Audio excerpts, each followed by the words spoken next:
मानवजातीच्या प्रगतीच्या प्रवासात जर एखाद्या गोष्टीनं सर्वात मूलभूत आणि प्रभावी भूमिका बजावली असेल तर ती म्हणजे शिक्षण.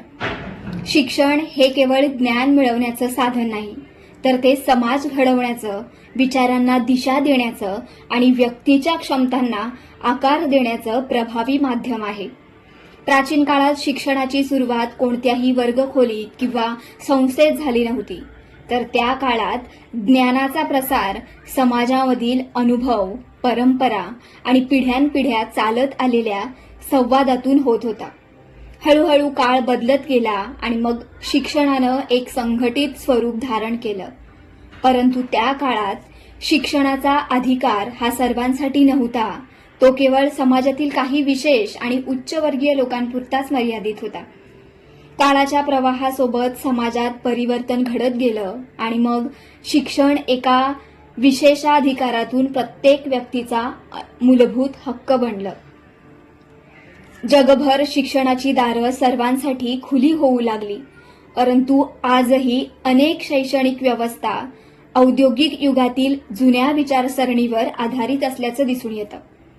आज आपण डिजिटल युगात जगत आहोत, जिथे तंत्रज्ञान वेगाने विकसित होत आहे. मात्र अनेक ठिकाणी शिक्षणाचा अभ्यासक्रम अजूनही कालबाह्य आहे. गुणवत्तापूर्ण शिक्षणातील असमानता, रोजगार क्षेत्राच्या गरजांची जुळत नसलेली कौशल्य आणि पारंपरिक पद्धतींमध्ये अडकलेली शिक्षण व्यवस्था ही आजच्या काळातील काही गंभीर आव्हानं आहेत. आगामी काळात केवळ माहिती मिळवणं पुरेसे राहणार नाही. तर्कशक्ती, सर्जनशीलता, समस्यांचं निराकरण करण्याची क्षमता आणि आयुष्यभर शिकत राहण्याची मानसिकता या गोष्टी शिक्षणाचा केंद्रबिंदू बनतील. बदलत्या जगात टिकून राहण्यासाठी केवळ शिक्षित होणं पुरेसं नसतं, तर सतत विकसित होत राहणं आवश्यक असतं. तर आता आपण बघूया की शिक्षणाची उत्क्रांती कशी झाली. मानवी संस्कृतीच्या इतिहासात शिक्षणानं नेहमीच एक महत्त्वपूर्ण भूमिका बजावली. समाजाची निर्मिती, संस्कृतीचा विकास आणि मानवी विचारांची दिशा ठरवण्यामागे शिक्षण हे एक शक्तिशाली साधन राहिलं आहे. प्राचीन सभ्यतांपासून ते आधुनिक शाळांपर्यंत शिक्षणाच्या स्वरूपात काळानुसार अनेक बदल घडत गेले. समाज, अर्थव्यवस्था आणि संस्कृतीच्या बदलत्या गरजांनुसार शिक्षण व्यवस्थाही विकसित होत राहिली. प्रत्येक युगानं शिक्षणाला नवी दिशा दिली. प्रत्येक काळानं नवीन विचार, नवीन आव्हानं आणि नवीन शिक्षण पद्धती निर्माण केल्या. या बदलांनी केवळ ज्ञान देण्याच्या पद्धती बदलल्या नाहीत, तर व्यक्ती समाजासाठी कशा प्रकारे योगदान देईल हे देखील निश्चित केलं. आजच्या शिक्षण व्यवस्थेचे सामर्थ्य आणि त्यातील मर्यादा समजून घेण्यासाठी शिक्षणाचा हा ऐतिहासिक प्रवास समजून घेणं आवश्यक आहे. कारण भूतकाळाकडे पाहिल्याशिवाय भविष्याची योग्य कल्पना करताच येत नाही आणि याच प्रवासातून आपण अशा शिक्षण व्यवस्थेची कल्पना करू शकतो जी आधुनिक जगासाठी आवश्यक असलेली चिकित्सक विचारशक्ती, सर्जनशीलता आणि परिस्थितीनुसार बदलण्याची क्षमता विकसित करते. जर शिक्षणातील विचारक्रांतीचा उगम शोधायचा असेल तर त्यासाठी आपल्याला हजारो वर्ष मागे म्हणजे प्राचीन ग्रीसकडे जावं लागेल. इसवी सन पूर्व 8व्या शतकापासून ते इसवी सनच्या 4थ्या शतकापर्यंतच्या कालखंडात विशेषतः अथेन्समध्ये शिक्षणाला समाजाच्या विकासासाठी अत्यंत महत्त्वाचं स्थान होतं. त्या काळातील शिक्षण केवळ माहिती मिळवण्यासाठी नव्हतं, तर व्यक्तीच्या विचारक्षमतेचा विकास करण्यासाठी होतं. ग्रीक शिक्षण पद्धतीला पायडिया असं म्हटलं जातं. या प्रणालीचा उद्देश केवळ विद्वान तयार करणं नव्हता, तर समाजासाठी जबाबदार, तर्कशुद्ध आणि सर्वांगीण नागरिक घडवणं हा होता. याच काळात काही महान विचारवंतांनी शिक्षणाला नवा अर्थ दिला. प्रश्न विचारण्याची कला शिकवणारे सॉक्रेटिस, आदर्श समाजाची संकल्पना मांडणारे प्लेटो आणि तर्कशास्त्राला वैज्ञानिक दिशा देणारे एरिस्टॉटल या विचारवंतांनी शिक्षणाकडे केवळ माहितीचं संकलन म्हणून पाहिलं नव्हतं. त्यांच्या मते शिक्षण म्हणजे सत्याचा शोध घेण्याची प्रक्रिया होती. संवाद, वादविवाद, तर्क आणि नैतिक मूल्यांवर आधारित विचार करण्याची पद्धत त्यांनी समाजाला दिली. आज आपण ज्या लिबरल आर्ट एज्युकेशन विषयी बोलतो त्याची पायाभरणी याच विचारांनी झाली होती. जिथे प्राचीन ग्रीसने शिक्षणाला विचारशक्ती आणि तत्वज्ञानाची दिशा दिली, तिथे प्राचीन इजिप्तनं शिक्षणाकडे अधिक व्यावहारिक आणि कार्यक्षम दृष्टिकोनातून पाहिलं. त्या काळात शिक्षणाचा मुख्य उद्देश व्यक्तीला समाजातील विशिष्ट जबाबदाऱ्यांसाठी तयार करणं हाच होता. विशेषतः धार्मिक कार्य आणि प्रशासकीय व्यवस्थेच्या गरजा पूर्ण करण्यासाठी शिक्षणाला महत्त्व दिलं जात होतं. इजिप्तमध्ये हाऊस ऑफ लाईफ नावाची एक प्रसिद्ध शिक्षण संस्था होती, जी त्या काळातील ज्ञानाचं आणि प्रशिक्षणाचं महत्त्वपूर्ण केंद्र मानली जात होती. येथे विद्यार्थ्यांना चित्रलिपी म्हणजेच हायरोग्लिफिक रायटिंग, गणित, धार्मिक ग्रंथ आणि प्रशासकीय कौशल्यांचं प्रशिक्षण दिलं जात होतं. त्या काळातील शिक्षण हे प्रामुख्यानं व्यवसायभिमुख किंवा व्यावसायिक स्वरूपाचं होतं. त्याचा उद्देश सर्वांना समान ज्ञान देणं नव्हता, तर समाजातील विशिष्ट भूमिका निभावण्यासाठी कुशल व्यक्ती तयार करणं हा होता. मग याच शिक्षण व्यवस्थेतून लेखक, पुजारी, प्रशासकीय अधिकारी आणि मग राज्य व्यवस्थेतील महत्त्वाच्या पदांवर काम करणारे व्यक्ती घडत गेले. हे लोक केवळ प्रशासन चालवत नव्हते, तर संपूर्ण इजिप्शियन समाजाची स्थिरता आणि व्यवस्था टिकवून ठेवण्यात महत्त्वाची भूमिका बजावत होते. मग अशा प्रकारे प्राचीन इजिप्तने शिक्षणाला केवळ ज्ञानाचं माध्यम न मानता समाजाच्या कार्यक्षमतेसाठी आवश्यक असलेल्या कौशल्यांची निर्मिती करणारं साधन म्हणून विकसित केलं. प्राचीन सभ्यतांच्या प्रवासात जर आपण पुढे सरकलो तर आपल्याला मेसोपोटेमिया ही एक महत्त्वाची संस्कृती दिसून येते. मानवाच्या संघटित समाजव्यवस्थेच्या सुरुवातीच्या टप्प्यांपैकी ही एक महत्त्वाची सभ्यता मानली जाते आणि येथेही शिक्षणानं समाजाच्या गरजांनुसार स्वतःचं स्वरूप घडवलं होतं. मेसोपोटेमियातील शिक्षण व्यवस्था प्रामुख्यानं व्यावहारिक कौशल्यांवर आधारित होती. त्या काळात इडबा नावाच्या विशेष शाळा अस्तित्वात होत्या, ज्या भविष्यातील प्रशासकीय अधिकारी आणि व्यापारी घडवण्यासाठी कार्यरत होत्या. या शिक्षण संस्थांमध्ये विद्यार्थ्यांना क्युनिफॉर्म रायटिंग म्हणजेच खिळ्यांसारख्या चिन्हांवर आधारित लेखन पद्धती शिकवली जात असे. त्याचबरोबर कायदे, व्यावहारिक गणित आणि व्यापाराशी संबंधित ज्ञानावर विशेष भर दिला जात होता. कारण त्या काळातील वाढती व्यापार व्यवस्था आणि प्रशासन सुरळीत चालवण्यासाठी केवळ ज्ञान पुरेसं नव्हतं, तर अचूक नोंदी ठेवणं, आर्थिक व्यवहार समजणं आणि मग नियमांचं पालन करणंही तितकंच महत्त्वाचं होतं. मेसोपोटेमियातील शिक्षणाचा उद्देश विद्वान निर्माण करणं नव्हता, तर समाजाच्या व्यवस्थापनासाठी सक्षम प्रशासक आणि कुशल व्यापारी घडवणं हा होता. यातून एक गोष्ट स्पष्ट दिसून येते की प्राचीन काळात शिक्षणाचं स्वरूप हे समाजाच्या गरजांशी थेट जोडलेलं होतं. ज्या समाजाला ज्या कौशल्यांची आवश्यकता होती त्यानुसार शिक्षण प्रणाली स्वतःला बदलत होती. काळाच्या प्रवाहात पुढे जात असताना शिक्षणाच्या इतिहासात एक नवीन आणि प्रभावशाली अध्याय उदयास आला, तो म्हणजे रोमन साम्राज्याचा. रोमन शिक्षण व्यवस्था ही पूर्णपणे नवीन नव्हती. ती मोठ्या प्रमाणात ग्रीक विचारसरणीवर प्रेरित होती, परंतु रोमने त्यामध्ये स्वतःच्या गरजांनुसार महत्त्वपूर्ण बदल केले. ग्रीसने शिक्षणाला तत्वज्ञान आणि विचारांची दिशा दिली होती, तर रोमने त्याला प्रशासन आणि शासन व्यवस्थेच्या गरजांशी जोडलं. रोमन साम्राज्यासाठी शिक्षणाचा उद्देश केवळ विचारवंत निर्माण करणं नव्हता, तर सक्षम प्रशासक, कुशल सैन्य नेते आणि प्रभावी वक्ते घडवणं हाही त्यामागील महत्त्वाचा हेतू होता. मग याच कारणामुळे रोमन शिक्षणामध्ये वक्तृत्व कला, तत्वज्ञान, कायदे आणि शासन व्यवस्थेचं शिक्षण यांना विशेष महत्त्व देण्यात आलं.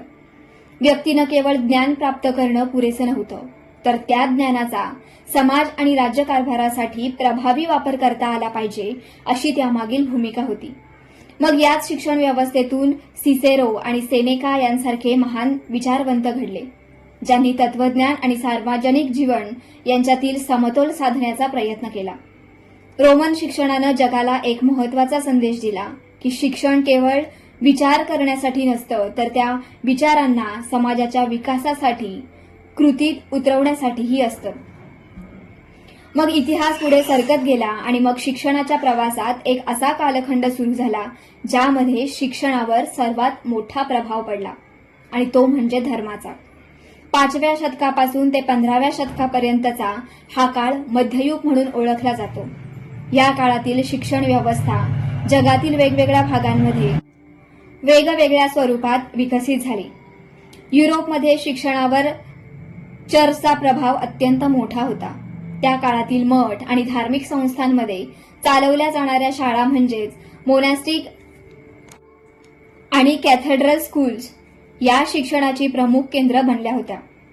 येथे विद्यार्थ्यांना धार्मिक शिक्षण, लॅटिन भाषा आणि ट्रिवियम म्हणून ओळखल्या जाणाऱ्या 3 महत्वाच्या विषयांचं शिक्षण दिलं जात असे: व्याकरण, वक्तृत्व कला आणि तर्कशास्त्र. या शिक्षण पद्धतीचा मुख्य उद्देश होता समाजासाठी धार्मिक नेते, पाद्री आणि राज्यकारभारासाठी आवश्यक अधिकारी तयार करणं. पुढे मग याच अभ्यासक्रमामुळे मध्ययुगीन विद्यापीठांच्या पायाभरणीचं काम सुरू झालं. परंतु मध्ययुगातील शिक्षणाचा इतिहास केवळ युरोपपुरता मर्यादित नव्हता. त्याच काळात इस्लामिक जगामध्ये मदरसे हे ज्ञानाचे महत्वपूर्ण केंद्र बनले होते. येथे केवळ धर्मशास्त्र शिकवलं जात नव्हतं, तर तत्वज्ञान, विज्ञान, गणित आणि वैद्यकीय शास्त्र यांचाही अभ्यास केला जात होता. 8व्या ते 14व्या शतकादरम्यान आलेल्या इस्लामिक सुवर्ण युगाने जगाला अनेक क्रांतिकारी शोध दिले. खगोलशास्त्र, वैद्यकीय शास्त्र आणि बीजगणितासारख्या क्षेत्रांमध्ये मोठ्या प्रमाणावर संशोधन झाले. यामुळे एक गोष्ट स्पष्ट झाली की ज्ञानाची प्रगती एका ठिकाणी मर्यादित राहत नाही, ती सीमा ओलांडत सतत पुढे जात असते.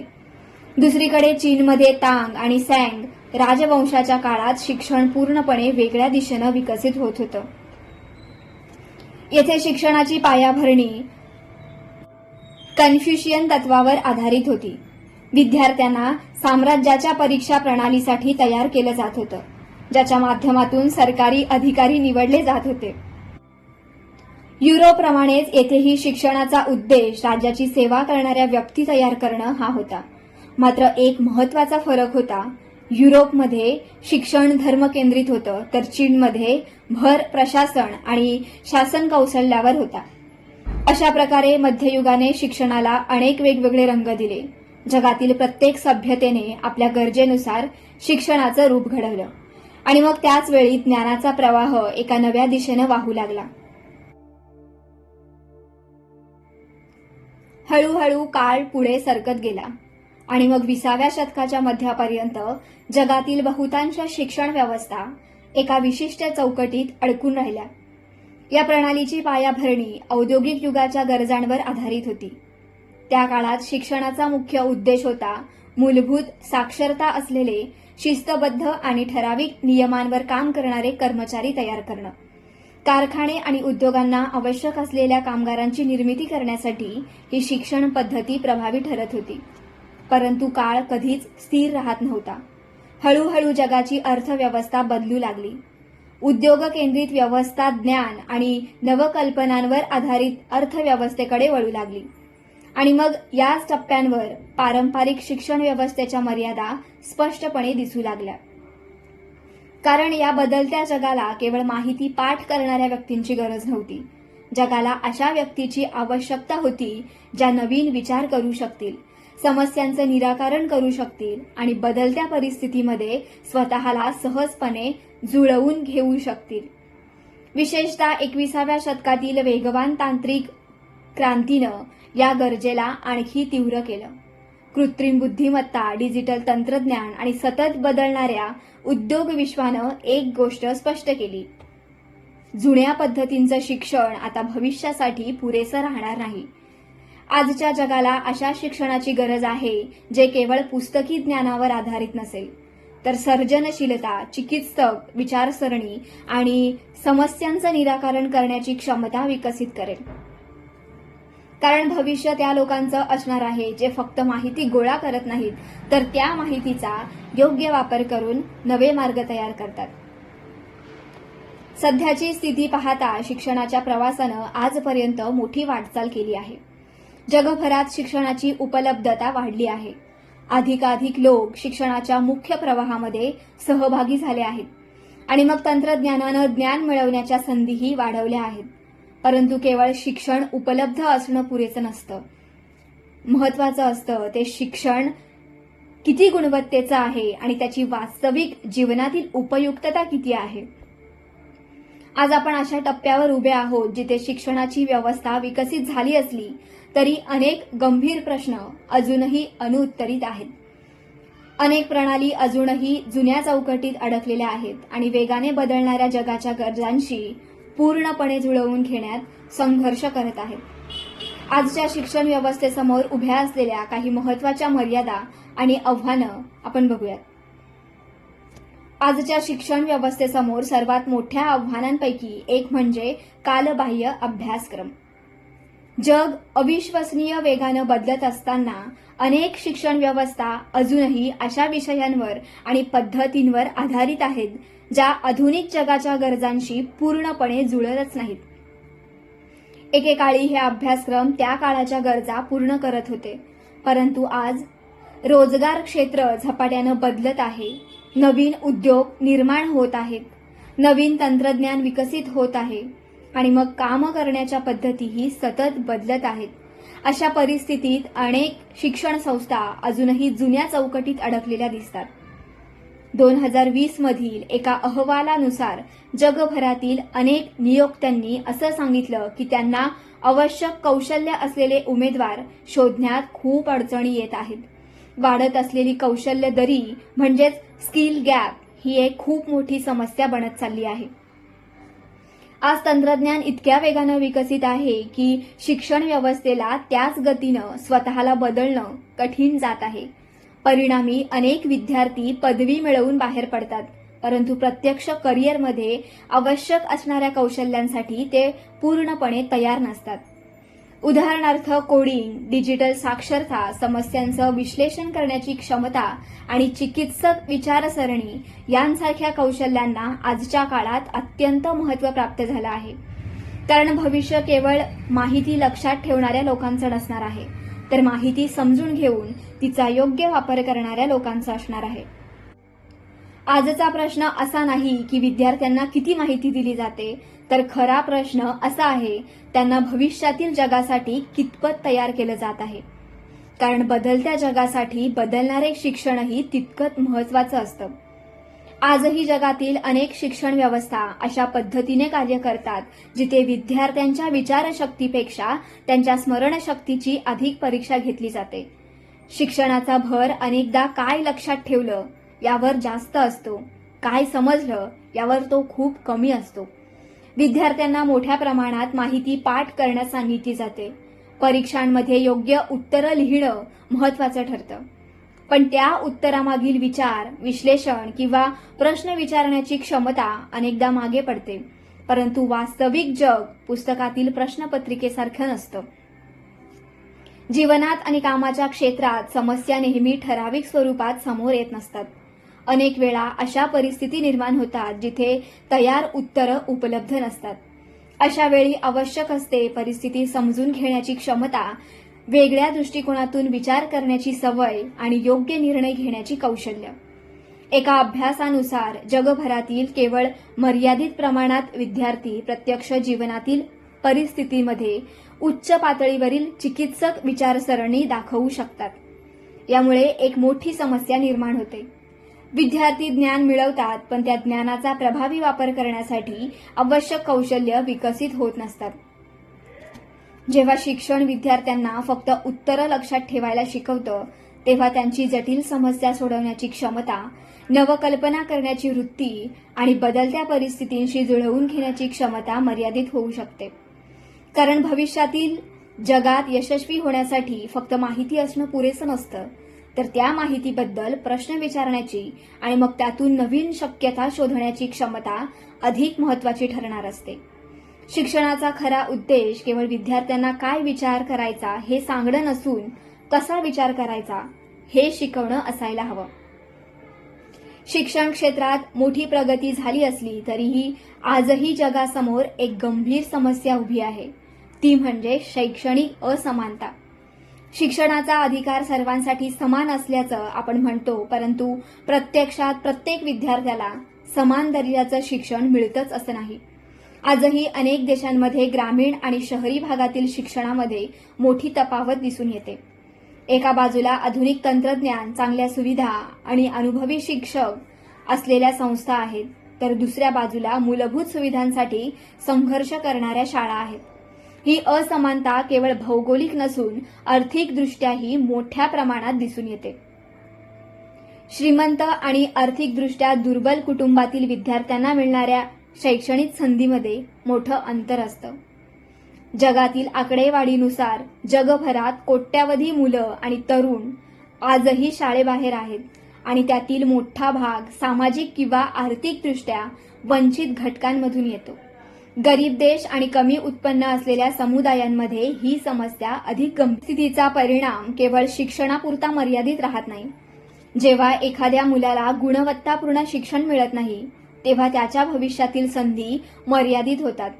रोजगार, आर्थिक स्थैर्य आणि सामाजिक प्रगतीची दारं त्याच्यासाठी अधिक कठीण बनतात आणि मग अशा प्रकारे गरिबीचं चक्र एका पिढीकडून दुसऱ्या पिढीकडे पुढे जात राहतं. कारण शिक्षण हे फक्त ज्ञान मिळवण्याचं साधन नाही, तर ते संधी निर्माण करण्याचं एक माध्यम आहे. आणि जोपर्यंत शिक्षणातील असमानता कमी होत नाही, तोपर्यंत समाजातील समानतेचं स्वप्नही पूर्णपणे साकार होऊ शकणार नाही. आजच्या शिक्षण व्यवस्थेतील एक महत्त्वाचा आणि अनेकदा दुर्लक्षित राहणारा मुद्दा म्हणजे विद्यार्थ्यांचं मानसिक आरोग्य. पूर्वी शिक्षणाकडे केवळ ज्ञान आणि करिअरच्या दृष्टीनं पाहिलं जात होतं, पण आज एक प्रश्न अधिक महत्त्वाचा ठरू लागला. विद्यार्थी शिकत आहेत, पण ते मानसिकदृष्ट्या निरोगी आहेत का? सतत वाढणारा अभ्यासाचा ताण, अधिक गुण मिळवण्याची स्पर्धा, मग प्रत्येक विद्यार्थ्यांकडून एकसारख्या अपेक्षा आणि वैयक्तिक गरजांकडे कमी लक्ष, या सर्व गोष्टी विद्यार्थ्यांवर मोठा मानसिक दबाव निर्माण करतात. जागतिक आरोग्य संघटनेच्या माहितीनुसार जगभरातील 10 ते 19 वर्ष वयोगटातील प्रत्येक 7 पैकी 1 किशोरवयीन व्यक्ती मानसिक आरोग्याशी संबंधित समस्यांचा अनुभव घेत असते. पारंपरिक शिक्षण पद्धतीमध्ये अनेकदा सहकार्यापेक्षा स्पर्धेला अधिक महत्त्व दिलं जातं.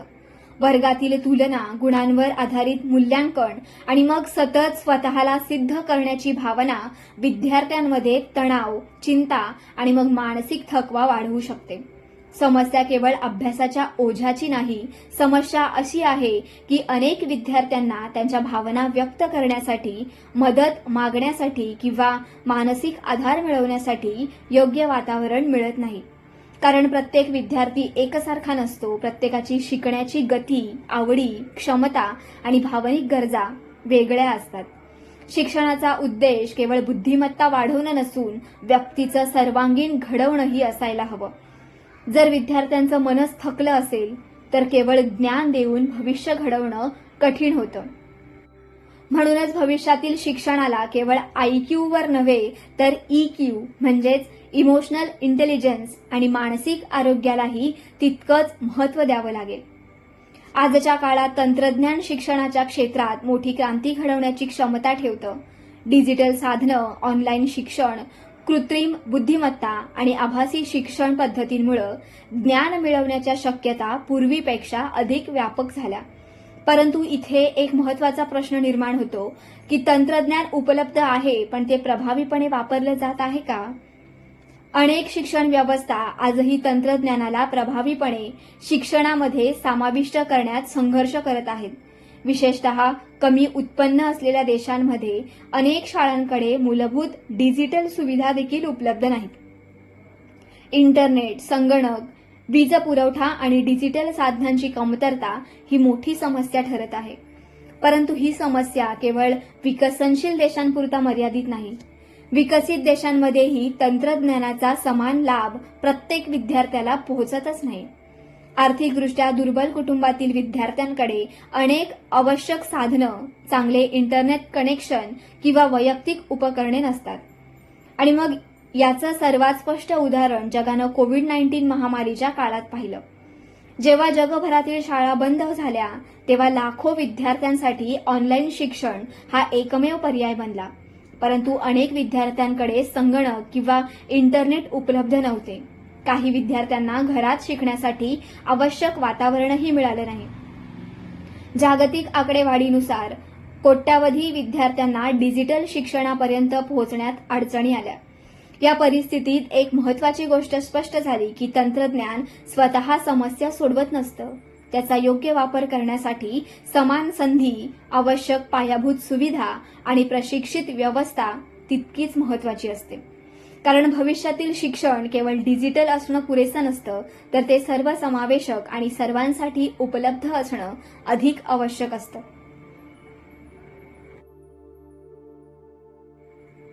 आता कोणत्याही शिक्षण व्यवस्थेचा खरा आधारस्तंभ म्हणजे शिक्षक. वर्ग खोलीत केवळ पुस्तकं ज्ञान देत नाहीत, तर त्या ज्ञानाला दिशा, अर्थ आणि प्रेरणा देण्याचं काम शिक्षक करतात. परंतु आज जगभरातील अनेक शिक्षक स्वतःच अनेक आव्हानांना सामना करत आहेत.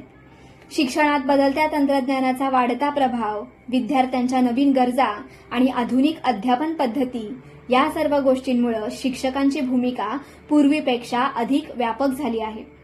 पण अनेक ठिकाणी शिक्षकांना आवश्यक प्रशिक्षण, साधनं आणि योग्य पाठबळ पुरेशा प्रमाणात उपलब्धच नाही. जागतिक शिक्षणाच्या उद्दिष्टांची पूर्तता करण्यासाठी जगभरात लाखो नवीन शिक्षकांची आवश्यकता असल्याचं विविध अहवालांनी दर्शवलं आहे. शिक्षकांची कमतरता ही आज अनेक देशांसाठी गंभीर समस्या बनली आहे.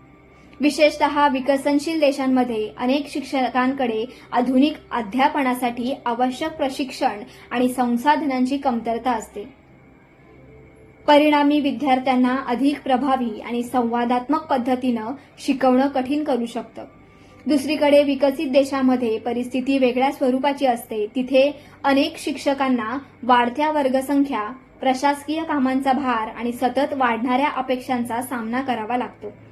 यामुळे एक महत्त्वाचा प्रश्न निर्माण होतो की जर शिक्षकांनाच पुरेसं समर्थन मिळत नसेल, तर विद्यार्थ्यांचं भविष्य किती प्रभावीपणे घडवता येईल? कारण शिक्षणाच्या गुणवत्तेची सुरुवात अभ्यासक्रमातून होतच नसते, तर ती वर्गात उभ्या असलेल्या शिक्षकापासून सुरू होते. भविष्यातील शिक्षण अधिक सक्षम करायचं असेल तर केवळ विद्यार्थ्यांमध्ये गुंतवणूक करणं पुरेसं नसतं, तर शिक्षकांमध्ये गुंतवणूक करणं तितकंच आवश्यक असतं.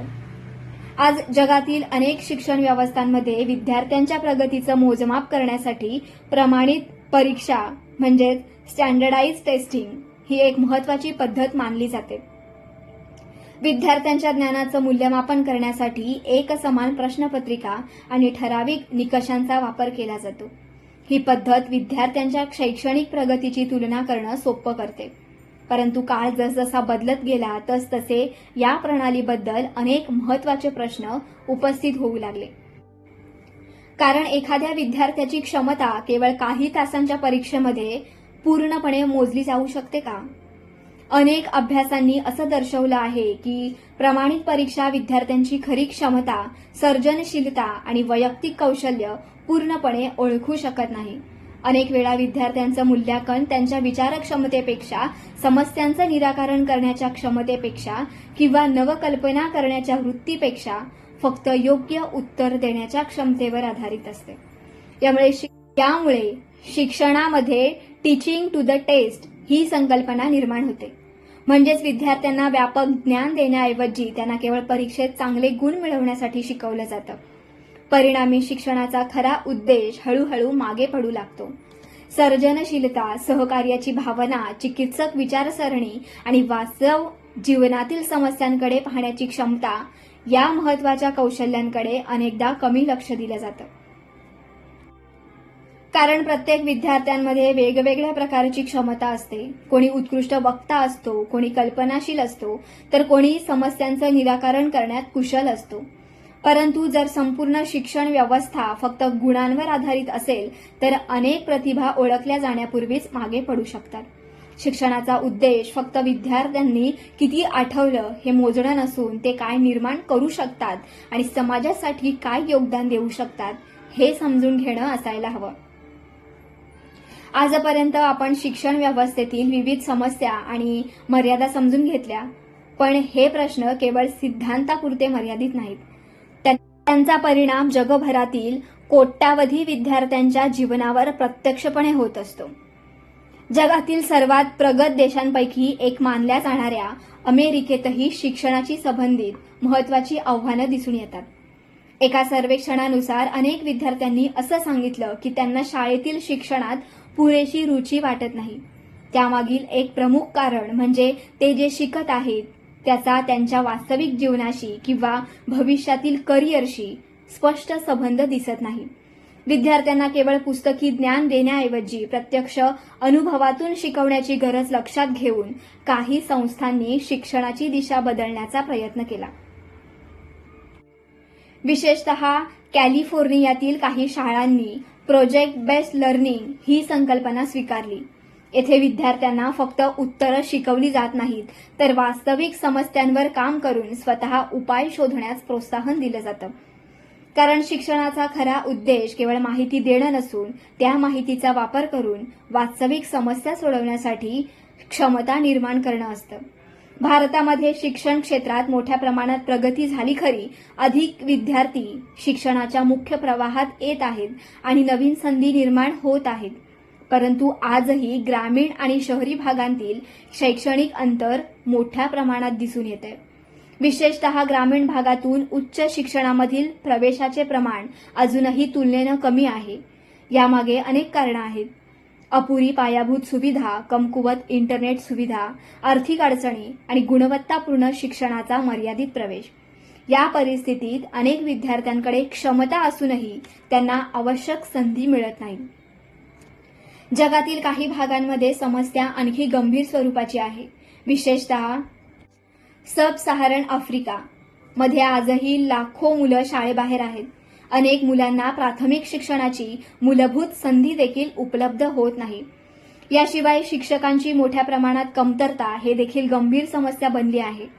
गुणवत्तापूर्ण शिक्षण प्रत्येक मुलापर्यंत पोहोचवण्यासाठी अजून लाखो अतिरिक्त शिक्षकांची आवश्यकता आहे. ही परिस्थिती आपल्याला एक महत्त्वाची गोष्ट सांगते की शिक्षणाची समस्या प्रत्येक देशात वेगळी असू शकते, पण तिचा परिणाम मात्र समान असतो. कारण जेव्हा शिक्षणाची गुणवत्ता कमी होते तेव्हा केवळ व्यक्तीचं नाही तर संपूर्ण समाजाच्या प्रगतीचं नुकसान होतं. या सर्व उदाहरणातून एक गोष्ट स्पष्ट होते की आजच्या शिक्षण व्यवस्थेमध्ये बदलण्याची गरज केवळ महत्त्वाची नाही तर ती अत्यंत तातडीची आहे. भविष्यातील शिक्षणाला आधुनिक जगाशी सुसंगत कौशल्यांवर भर द्यावा लागेल. समान संधी निर्माण कराव्या लागतील. मानसिक आरोग्याकडे लक्ष द्यावं लागेल आणि तंत्रज्ञानाचा प्रभावी आणि सर्वसमावेशक वापर करावा लागेल. कारण भविष्य घडवायचं असेल तर सर्वप्रथम शिक्षणाची व्याख्याच बदलावी लागेल. 21वे शतक माणसाच्या इतिहासातील सर्वात वेगानं बदलणाऱ्या काळांपैकी एक मानलं जातं.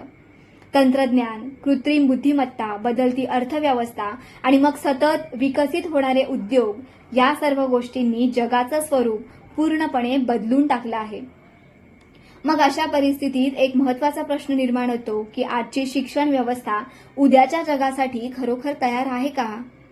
कारण आज आपण ज्या आव्हानांना सामोरं जात आहोत त्यासाठी कालच्या पद्धती पुरेशा ठरणार नाहीत.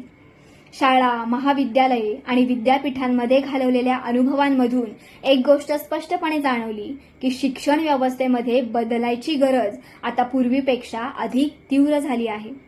अनेक वेळा असं दिसून आलं की शिक्षणाचं स्वरूप केवळ माहिती देण्यापुरते मर्यादित राहिलं आहे, परंतु विद्यार्थ्यांना भविष्यातील वास्तव परिस्थितीसाठी तयार करण्याकडे अपेक्षित प्रमाणात लक्ष दिलं गेलं नाही.